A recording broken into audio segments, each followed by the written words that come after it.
It's freaking Sunday. It was raining and windy and shitty weather all week, but just now, for today, the weather's clear. Man, we even get a little bit of sunshine. So we're going ripping, man.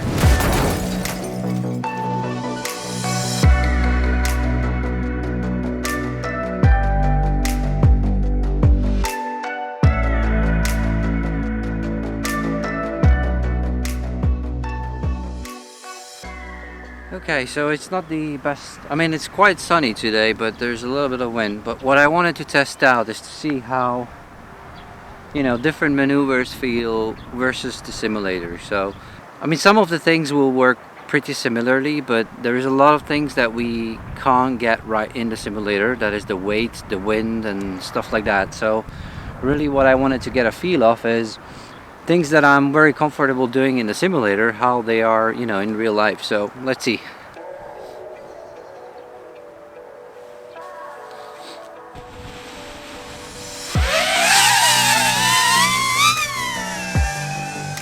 So for the following shot, I decided not to use any real steady or post-processing and stabilization to make sure that we get a good feel of what I see in the goggles and how I feel while I'm flying.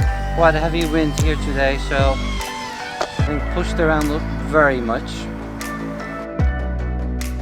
Trying to do proximity and low altitude flying and keeping a stable altitude while being in a wind is extremely difficult.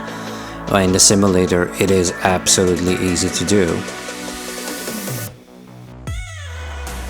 These are absolutely things that you never need to consider when you're playing a simulator. And really, it's like you can see the footage, I can't really go straight at all. I don't really want to do bigger punch outs right now because it's pretty cold and I don't think the battery is warmed up yet.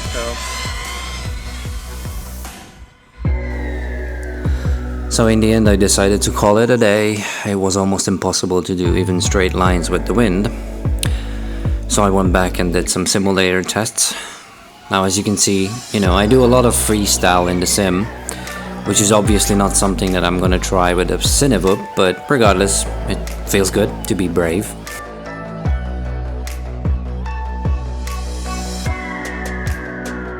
As for slow proximity flying, yeah, I mean, it's a lot smoother in the simulator. Power loops. Well, power loops, well, see for yourself.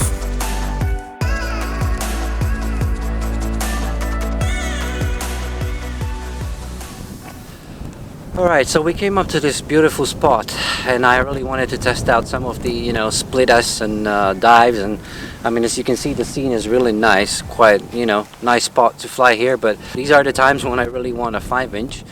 It's quite a heavy wind, so I don't think we'll be able to fly. Looks like we're gonna wait another day, but hey, that's life. That's it for this year, I guess.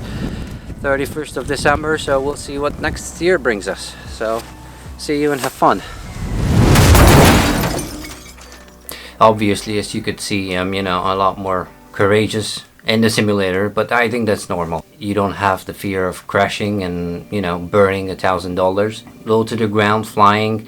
Now if there is no wind, proximity flying, you don't get that much of the wind. I think that's fair to say that it's a lot more easier to do proximity flying in simulators than in real life, at least to what my experience is in terms of stick response and how the quad reacts to the stick inputs.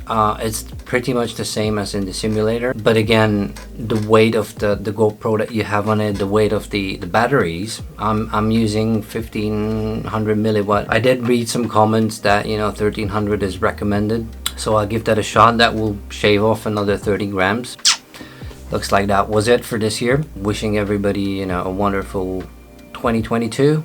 Lots of good flying. So see you.